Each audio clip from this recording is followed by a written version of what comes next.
Om Namo Bhagavate Vasudevaya. Om Namo Bhagavate Vasudevaya. Om Namo Bhagavate Vasudevaya. Narayanam Namaskritya Naram Chaiva Narottamam Devim Saraswatim Vyasam Tato Jayamudirayet. Nashtaprayeshu Bhadreshu Nityam Bhagavata Sevaya Bhagavate Ruttama Bhaktir Bhavati Naishtaki. Om Agnanatimirandasya Gnananjana Shalakaya Chakshurunmilitam Mena Tasmai Shri Gurave Namaha. Namo Vishnupadaya Krishna Preshthaya Bhutale Srimate Bhaktivedanta Swaminiti Namine. Namaste Saraswate Deve Gauravani Pracharine Nirvishesha Shunyavadi Paschatya Deshatarine. Jai Shri Krishna Chaitanya Prabhu Nityananda Shri Advaita Gadadhara Shivasadi Gaura Bhaktavinda. Hare Krishna Krishna Krishna Hare Hare. Hare Rama Rama Rama Hare Hare.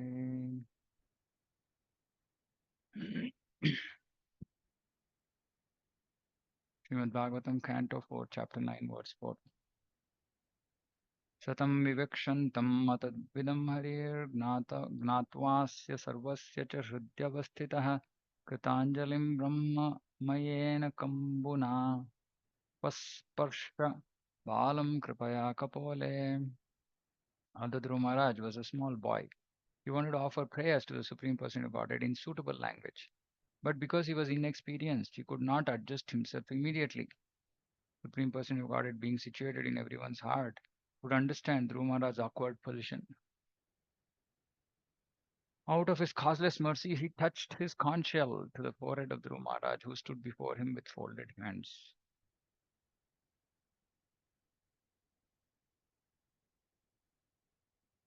Every devotee, one second.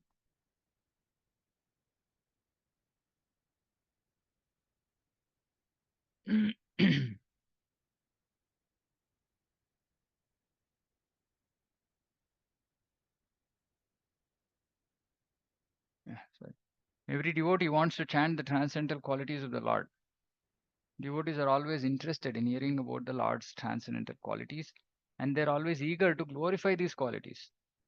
But sometimes they feel inconvenienced by humbleness. So this is very important actually. Every devotee, all of us, should want to chant the transcendental qualities of the Lord.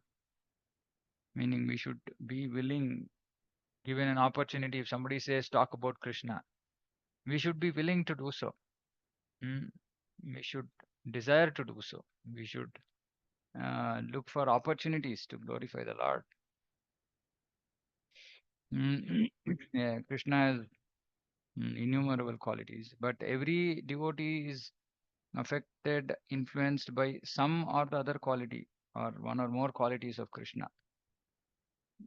Whatever we have observed, whatever Krishna's qualities we have experienced in our life, we should glorify that with others.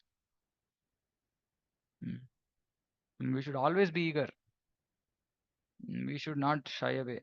We should not think, oh, no, no, how can I say? Mm.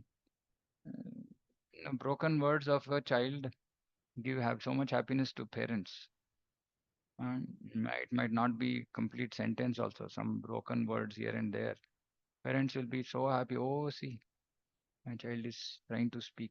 That's all. Supreme Lord will just be happy by our attempt. We are like that child. Our words are just like the broken words of the child. Yeah, but sometimes we might feel inconvenienced about it by speaking out loudly glories of the Lord. But we should always try. Why? Because the personality of Godhead being situated in everyone's heart specifically gives a devotee intelligence to describe him. So this is stage of surrender. I mean, when we surrender to the Supreme Lord and we want to sincerely glorify him and we feel unqualified, Krishna will give the intelligence. Dadami buddhi yogam. Mm. So this is very, very important next line. It is therefore understood that when a devotee writes or speaks about the Supreme Lord, his words are dictated by the Lord from within. And every preacher has this experience. Every preacher. Initially, yes, of course. I mean, when we are training ourselves, training up to become a preacher, yeah, We are not so much in a surrendered mood. We are more of looking at, okay, what points have I made? How can I deliver those points, etc. Right? But as we make progress in our Krishna consciousness, and then we know that, okay, maybe these one or two points need to be stressed upon.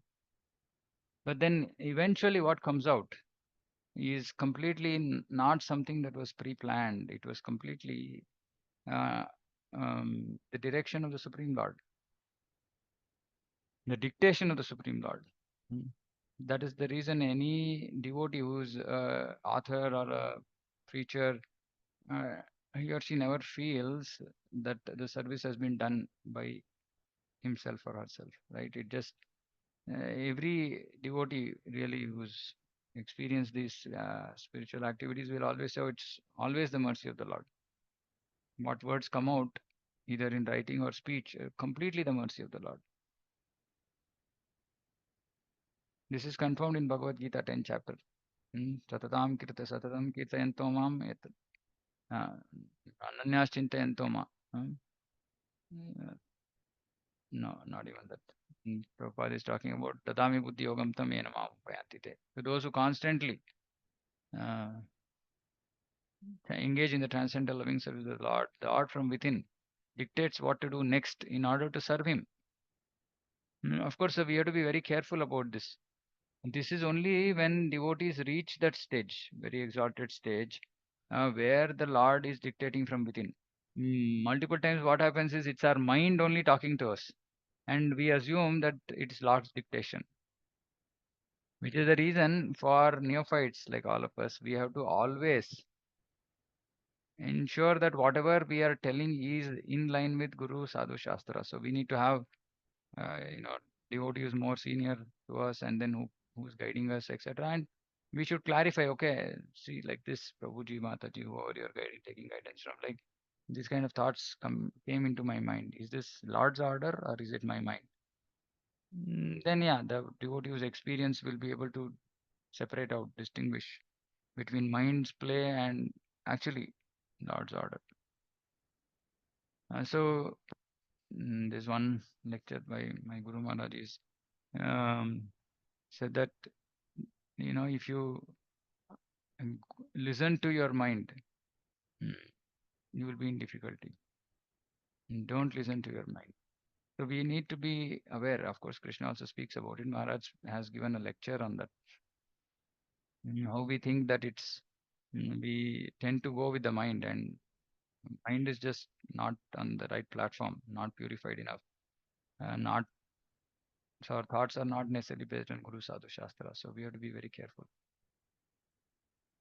But those who constantly engage in transcendental loving service, Dadami Buddhi Yogam Tam, Krishna will give that intelligence from within. But for that, qualification is we should be constantly engaged in loving service of the Lord.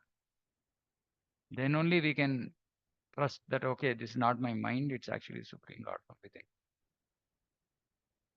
And Dhruva felt hesitant, not knowing how to describe the Lord for want of sufficient experience. The Lord, out of his causeless mercy, touched his conch shell to Dhruva's forehead, and he was transcendently inspired. Of course, it's not required that the Lord has to come and touch his conch shell only to our foreheads. Like Prabhupada is already saying, the devotee gets intelligence from the Lord. That is as good as the touch. Of course, here the touch, uh, one cannot escape from this. The Lord is touching us, so he's completely transcendently inspired. And this transcendental inspiration is called Brahmamaya, because when one is thus inspired, the sound he produces exactly corresponds to the sound vibration of the Vedas. Brahmamaya it is. Now we are in Maya Maya. When we go to Brahmamaya, then our sound vibration will be as good as the Vedas. This is not the ordinary sound vibration of this material world. Therefore, the sound vibration of the Hare Krishna mantra, although presented in the ordinary alphabet, should not be taken as mundane or material. This also is so difficult for us to understand. Sound vibration Hare Krishna is transcendental, non-different from Krishna and Radha. Mm. Yeah, we will come to understand this, realize this only in Bhava. Manuswami Maharaj said in the class that only in Bhava stage we can actually understand this. That the Nama is different, non-different from Nami. Hmm. So very nice. Okay. Tavai tadaiva pratipaditam giram daivim parignata paratmanirnayah tam bhakti bhavobhyagranad asatvaram parishrutoru shavasam Dhruva. At that time, Dhruva Maharaj became perfectly aware of the Vedic conclusion and understood the absolute truth and his relationship with all living entities. At that time, when the Lord touched his forehead with a conch shell, he was transcendently inspired, meaning he transcended the modes and he became situated on the transcendental platform. So he became aware, perfectly aware of the Vedic conclusion. Mm. About who is the Jiva, what is the relation, who is Bhagavan, all this Sambandha Jnana. That is what it's saying. He became perfectly aware of the Vedic conclusion and understood the absolute truth and his relationship with all living entities. In accordance with the line of devotional service, the Supreme Lord, whose fame is widespread, Dhruva, who in the future would receive a planet which would never be annihilated, even during the time of dissolution, offered his deliberate and conclusive prayers. Mm. There are many important items to be considered in this verse. First of all, the relationship between the absolute truth and the relative, material, and spiritual energies is here understood by a student who has complete knowledge of the Vedic literature. Dhruva never went to any school or academic teacher to learn the Vedic conclusion. But because of his devotional service to the Lord, as soon as the Lord appeared and touched his forehead with his conch shell, automatically the entire Vedic conclusion was revealed to him. Like I said again, this is experienced by any devotee who is engaged in transcendental loving service. Because he's constantly in touch with the Lord. So it's as good as the Lord touching the forehead of the devotee with his conch shell. Mm. That is the process of understanding Vedic literature. Bhaktya mamam vijanati, Krishna says in Bhagavad Gita. Only a devotee can understand me. One cannot understand it simply by academic learning. The Vedas indicate that only to one who has unflinching faith in the Supreme Lord, as well as in the spiritual master, is the Vedic conclusion revealed. Hmm.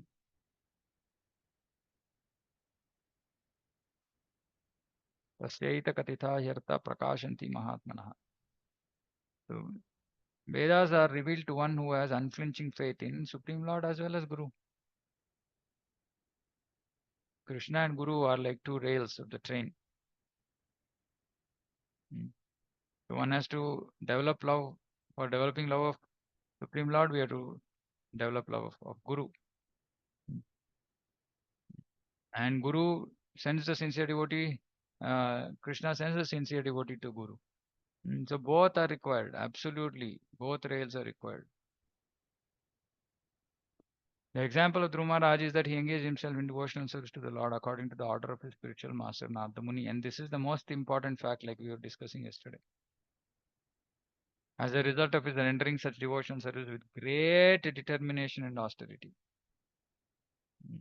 So this, of course, austerity for us, whatever has been given by our acharyas, we can do. That's good enough. But the important thing is this great determination because our material life keeps derailing us. Material life, some ups and downs keep coming, and then we fall off again. We have to pick up, pull ourselves up. Mm. But if we don't engage in utsaha, nischaya, dhairya with determination, then it's very difficult to make progress. Of course, some devotees are very fortunate that their material life is very smooth because of their previous karma. So then they can practice Krishna consciousness more easily. But yeah, most devotees suffer, struggle, and it's okay. Like I keep saying, all that struggle is just to make us more dearer, closer to Krishna. That's all. But at the end of the day, anybody and everybody, every devotee has to engage in devotion service with great determination. Because of that, person got it personally manifested himself before him. So, Ivrena Bhakti Yogena. So, if we do Bhakti Tivra, intense, then Lord will manifest at one point of time in our life. Dhruva was only a child. He wanted to offer nice praise to the Lord, but because he lacked sufficient knowledge, he hesitated. But by the mercy of the Lord, as soon as the Lord's conch touched his forehead, he became completely aware of the Vedic conclusion. So we should understand saying that jnana is not a prerequisite for bhakti. Uh, when bhakti comes, jnana automatically comes. Vasudeve Bhagavati Bhakti Yoga Prayojita Janayati Ashu Vairagyam Jnanam. Vairagyam Jnanam. Mm, Janayati. It just comes as a effect, side effect. So jnana is not a prerequisite for bhakti, like many people say. It's just bhakti, but one has to be fortunate enough to, come to a bona fide spiritual master and follow instructions perfectly. And then they'll reach an advanced stage in bhakti when Lord will reveal all this knowledge, all complete. He'll become completely aware of the Vedic conclusion. Of course, now reveals all knowledge doesn't mean that everything that is there in the Vedas that devotee will know. No, Vedic conclusion, which is basically Sambandha Gyan. Sambandha, Abhidhyaya, Prayojana. If these three things one person understands, he has understood everything that needs to be understood in the Vedas. Of course, then additionally the Sambandha Gyan keeps on increasing to understand, or in as part of the Abhidhyaya course of devotion service, we learn more, know more things about the Lord, glorify Him, etc. That conclusion is based on proper understanding of the difference between Jiva and Paramatma, the individual soul and super soul. The individual soul is forever a servant of the super soul, and therefore his relationship with the super soul is to offer service. That is called bhakti yoga or bhakti bhava. Dhruva offered his prayers to the Lord not in the way of impersonalist philosophers but as a devotee. Therefore, it is clearly said here bhakti bhava. The only prayers worth offering are those offered to the Supreme Person of Godhead, whose reputation is spread far and wide. Dhruva Maharaj wanted to have the kingdom of his father, but his father refused even to allow him to get on his lap. In order to fulfill his desire, the Lord had already created a planet known as Pole Star, Dhruva Loka, which was never to be annihilated even at the time of dissolution of the universe. Dhruva attained this perfection not by acting hastily, but by patiently executing the order of his spiritual master. So patiently. Again, this is also very important. Sometimes, it might seem like we are not moving at all, not even moving an inch.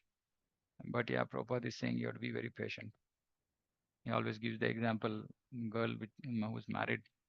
She wants to have a child, but she can't have it immediately. It takes time. Mm. We are patiently executing the order. And therefore, he became so successful that he saw the Lord face to face. Why? Because he patiently executed the order. Patiently means just, Trinada Pisini Jena Tarora Pisation Amani Namana Dena Matras Parshasta Kunte Sitoshna Sukudukada. Tolerance, patience, humility. One has to go on, not considering success or failure, just go on executing the order of Guru. Now he was further enabled by the causeless mercy of the Lord to offer fitting prayers to the Lord. To glorify or offer prayers unto the Supreme, one needs the Lord's mercy. One cannot write to glorify the Lord unless one is endowed with His causeless mercy. Write or speak both. Unless there's the mercy of the Lord, we can't do this. Mm. Yeah, and the Lord will reciprocate. If you're sincere, Lord will reciprocate completely.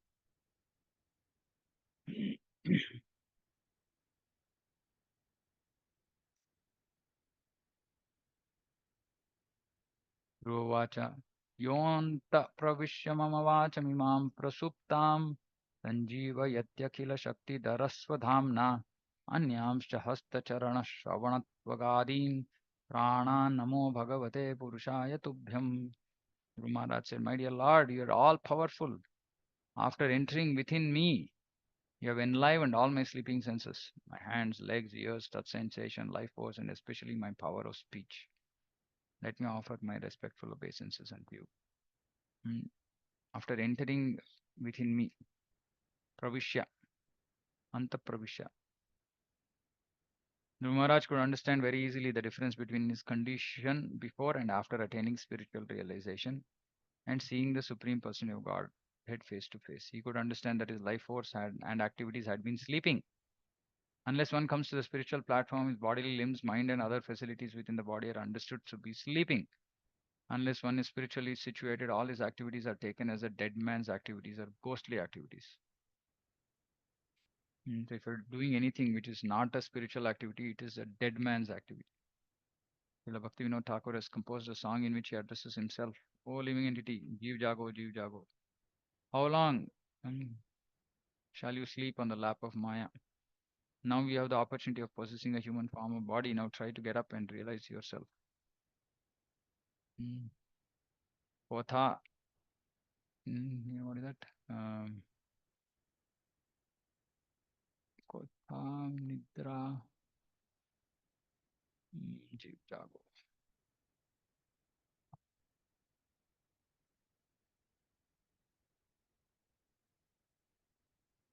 गोराचंद बोले कोता निद्र जाओ माया पिशाची रखोले. Kota Nidra, how much, for how long will you sleep on the witch called Maya, witch of Maya? Vedas also declare, get up, Uttishta, Jagrata. You have the opportunity, the boon of the human form of life. Now realize yourself. These are the Vedic injunctions. So we should not sleep. That's why Prabhupada is using this analogy here of sleeping. Uttishta, Jagrata. We are sleeping. We should not continue to sleep on the lap of Maya. Should get up. Dhruva Maharaj actually experienced that upon enlightenment of his senses on the spiritual platform, he could understand the essence of Vedic instruction. That the Supreme Godhead is a Supreme Person. He is not impersonal. Dhruva Maharaj could immediately understand this fact. He was aware that for a very long time he was practically sleeping, and he felt the impetus. Sleeping basically means ignorance again, forgetting Sambandha Gyan. He felt the impetus to glorify the Lord according to the Vedic conclusion. A mundane person cannot offer any prayer or glorify the Supreme Person of Godhead because he has no realization of the Vedic conclusion. Mundane people can't speak about the Supreme Lord. Only a devotee can speak. Therefore, when Dhruva found this difference within himself, he could immediately understand that it was because of the causeless mercy of the Lord. He offered obeisances to the Lord with great respect and reverence, completely understanding that the Lord's favor was upon him. The spiritual enlivenment of Dhruva Maharaj's senses and mind was due to the action of the internal potency of the Lord. So when this verse says that you entered within me, Pravishya, that is the action of the internal potency of the Lord. In this verse, therefore, the word Svadhamana means by spiritual energy. Spiritual enlightenment is possible by the mercy of the spiritual energy of the Lord. The chanting of the Hare Krishna mantra is first addressed to the spiritual energy of the Lord. Hare. The spiritual energy acts when a living entity fully surrenders and accepts his position as an eternal servitor. See, when one fully surrenders, then the internal energy starts acting. So we have to fully surrender. What is fully surrender? Anukuli, Sankalpa, Pratikuli, Savarjanam, etc. Accept person as an eternal servitor. So give up all propensities to become a master, meaning give up all attempts to become enjoyer. That is surrendered position of a servant. When a person places himself at the disposal or order of the Supreme Lord, order, do this means yes, ready. That is called Sevan Mukha. At that time, spiritual energy gradually reveals the Lord to him, gradually, because this has to continue. Uh, this placing ourselves at the disposal of the Lord has to continue. And to the extent we remain at the disposal of the order of the Lord, we become purified. The more the spiritual energy gradually reveals the Lord. Then this is so not a mundane experience. This is only experienced by a devotee who surrendered. Can't be experienced by others. Without revelation by the supreme energy, spiritual energy, one is unable to offer prayers glorifying the Lord. Any amount of philosophical speculation or poetic expression by mundane persons is still considered to be the action and reaction of the material energy. It's all mundane, material, mind. When one is actually enlivened by spiritual energy, all his senses become purified and he engages only in the service of the Lord. Hmm. See, when one is actually enlivened, what happens? He engages only in the service of the Lord, no sense gratification. At that time, his hands, legs, ears, tongue, mind, genitals, everything engage in the service of the Lord. Such an enlightened devotee no longer has any material activities, nor has any interest in being materially engaged. See, so we should reach this stage. Sometimes we might engage in material activities just because it's our duty, that's all. That is okay. But not no interest, no interest in bettering our material position. Uh, only such devotees can experience this. This process of purifying the senses and engaging them in the service of the Lord is known as bhakti or devotional service. In the beginning, senses are engaged by the direction of the spiritual master and Shastra. And after self-realization, when the same senses are purified, the engagement continues. The difference is that in the beginning, the senses are engaged in mechanical way, but after realization, they're engaged in spiritual understanding.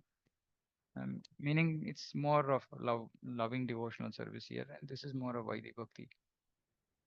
Mechanical, okay, do this, do this, do this, okay, doing it, that's all. But after realization that I'm not the body, I'm spiritual, I'm servant of Krishna, in that spiritual understanding, one engages in love, with love. It's a very deep purport. So if anybody has any questions, we can discuss. I'll stop here.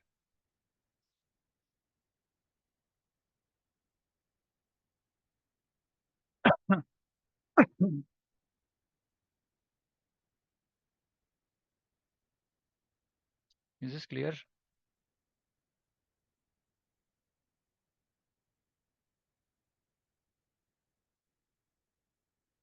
So okay, can somebody explain what is the role of spiritual energy that is being talked about here? What did we understand about this spiritual energy, material energy?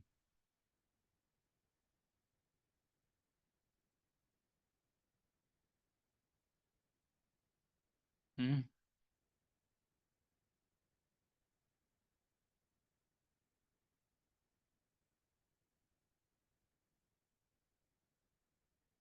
What does this mean?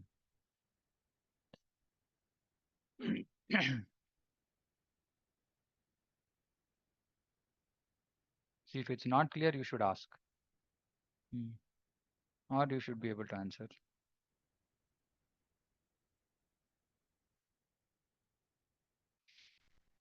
Okay, so let me explain. So again, so we are Tatastha Shakti. Jiva is the Tatastha Shakti. Hmm.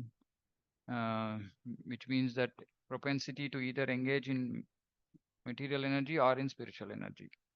To the extent we are engaged in material energy, meaning for sense gratification, separatist mindset, meaning we are engaged in activities, thought process, etc., which is separate from the Lord, meaning our own thought process, our own life, our own enjoyment, etc.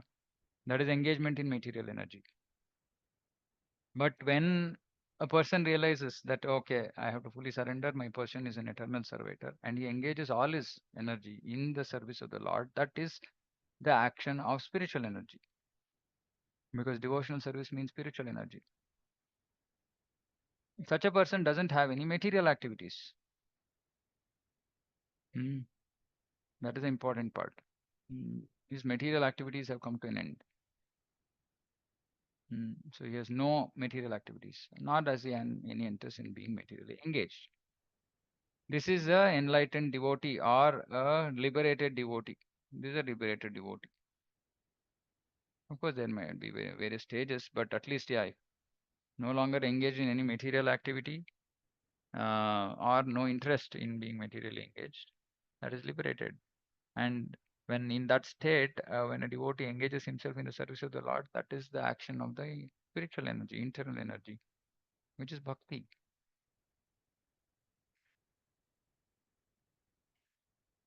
Mm. And in the beginning, How do we do this? We do this by engaging our senses according to the order of the spiritual master and Shastra. When we practice that, then gradually realization happens. Then we engage in loving devotion service. And so this is a matter of revelation or realization, that spiritual energy engaging, when we engage in spiritual, or when we are engaged in activities of the spiritual energy, that is engaged in the service of the Lord, there will be certain realizations, that the Lord is giving intelligence from within. All these things have to be experienced. It is about vijnana. It's not it's not theoretical knowledge. So we have to qualify ourselves, and then in that stage we can actually experience these things. We have to experience. Of course, Krishna is so merciful that he makes his presence felt for every devotee. Every devotee can feel Krishna's presence in their life. That is just for Krishna wants to, kind of give us more mm, confidence, saying, "Yes, I'm here. Faith, have faith in me." Right? But when with such experiences, when the devotee develops further faith, and then he engages fully in the service of the Lord, then actually that whole dadami buddhi yogam tam, the direction by the Lord, etc., etc., all that will happen.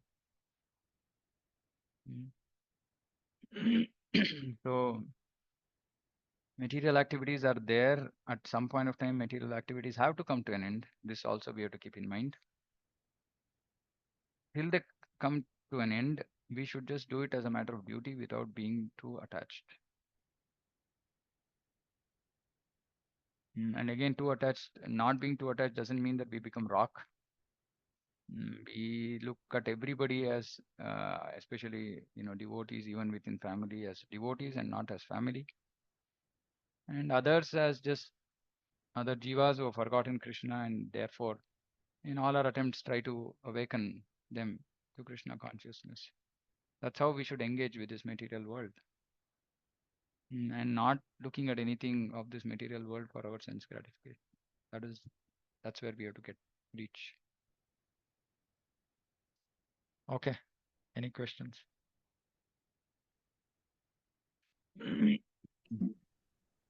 Hare Krishna, Prabhuji. Hare That was Krishna. Pranam. Prabhuji, we say Krishna has given us remembrance, intelligence, and forgiveness. And so now when a devotee tries to, come into Krishna conscious, or it doesn't come into it, or he's doing, whether he's a demon or this thing, then is it only the free will, or all the just Krishna sanctioning? That's why it is there. Yeah. Okay. Good question. So we should understand this smritir gnanam apohanam cha. Remembrance, forgetfulness, all this is given by Paramatma. It's not given by Krishna. As Paramatma gives this intelligence. How does he give this intelligence, remembrance? Based on our previous desires.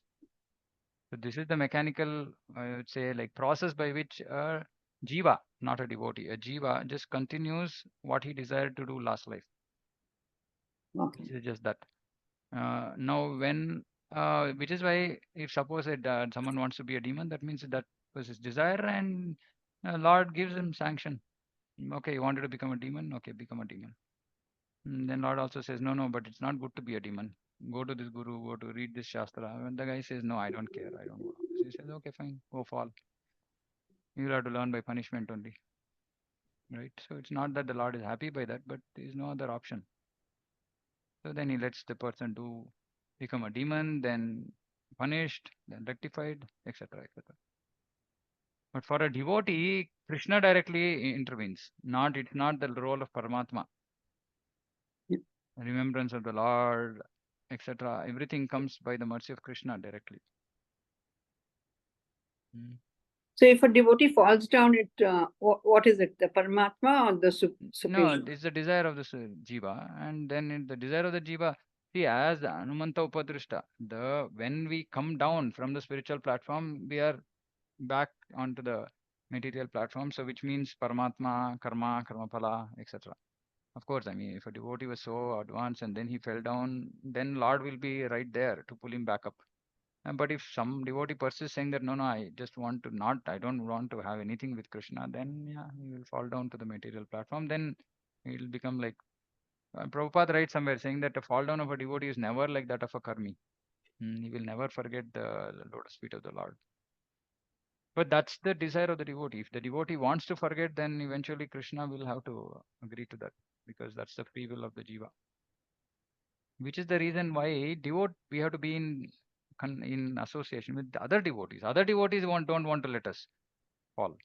Right? Krishna might, you know, yeah, devotees are more merciful than Krishna. So devotees that way will go out of their way to pull a person back. But Krishna might do limited in terms of what. Yeah, I mean, he lets the devotee, enjoy his free will. But devotees will come and say, no, no, don't use your free will wrongly. Come here, come with us. So that way, devotees are more merciful, and that is the empowerment by the Lord Himself. That the devotees are more powerful than the Lord. Just because the Lord respects our free will. But we should understand that once we want to be on the platform, we want to go to Krishna, we want to serve Him, then all that inspiration comes directly from Krishna. That is the devotional energy, internal energy. But when we are on the material platform, it all comes from Paramatma based on our previous karma, pala, etc. Material energy. So just to summarize, material activities are on the material platform, material energy. Spiritual activities are on the spiritual platform, which is the internal energy. So anything that is connected directly with devotional service comes from the internal energy, and I think connected with material activities comes from material energy. If material activities are being used for Krishna service, they become spiritual. Like somebody goes to the office, works, earns money, comes and gives that to Krishna, that becomes spiritual. That okay? Yeah, Shashank. Hare Krishna, Prabhu. Wrong. No, Prabhu, I understand this internal. Now, when you have a circle, we've all done geometry in school. So I take it as you have a complete circle, which is the internal energy, and the outside the line is all external energy. And we are the tangent. The tangent goes through the external line. So you're not the tangent actually, Mataji. There is no. this little gap between the two Yeah. circles. Okay. We have to understand this. There's a little gap. That is a tatastha. So we are standing right in the middle. So we can put in the middle of, but Maya is not touching this thing, Prabhu. No. See, what is Maya? Maya is just an external energy. That's all. She is not influencing the jiva to do anything. It's the jiva's desire. So there is a gap between the spiritual and the Maya, Yeah, and that energy is us. Yeah, that is the tatastha energy. That is the tatastha shakti. We are in the tatastha shakti, which is between material and spiritual. So we stand there in the tatastha shakti, and then we say, okay, where do I go? Should I go here or there? And then if you want to go inside, you work harder, and if you want to enjoy, you just get drawn inside or outside. More than inside or outside, you can say there's one circle which is internal energy circle, the other circle which is external energy. Naturally, we are more inclined towards putting both our legs in the external energy. But if Diva is fortunate, then he might first put one leg here, one leg there. Then very fortunate, pulls both legs and puts them inside internal energy. Fine. Yeah. It's a bit. Yeah. Yeah, like it's like an island where you want to go this here. Yeah. That's where the ocean is, right? Yeah. Okay. Yes, Prabhuji, got it. Yeah. Thank you, Prabhu. Yeah. Hare Krishna. Yeah. Prabhu, one question.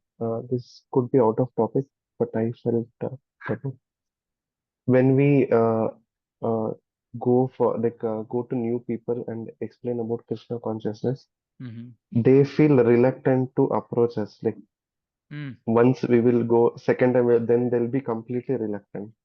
Is that also Krishna will, or it is completely different? See, going away from Krishna is never Krishna's will. Please understand this. Going away from Krishna is never Krishna's will. Going away from Krishna is the free will of the jiva. Coming to Krishna is also the free will of the jiva.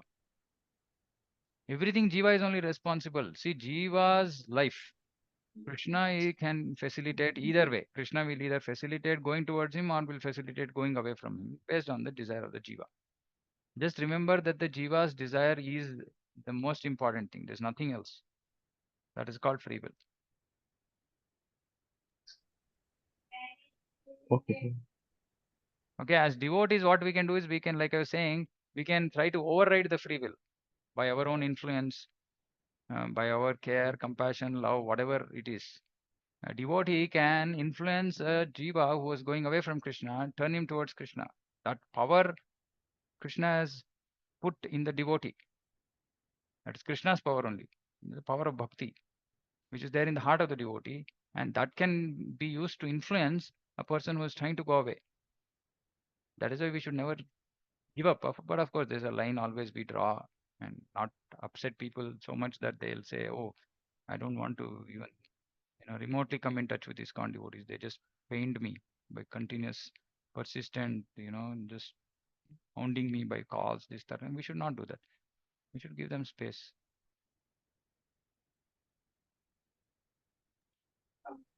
Yep. Okay. Okay. Anything else? Anybody? Pranam Prabhuji. Yeah. Just wanted to know, like, giving up material activities means giving up the attachment to them and giving up the attachment to the fruits.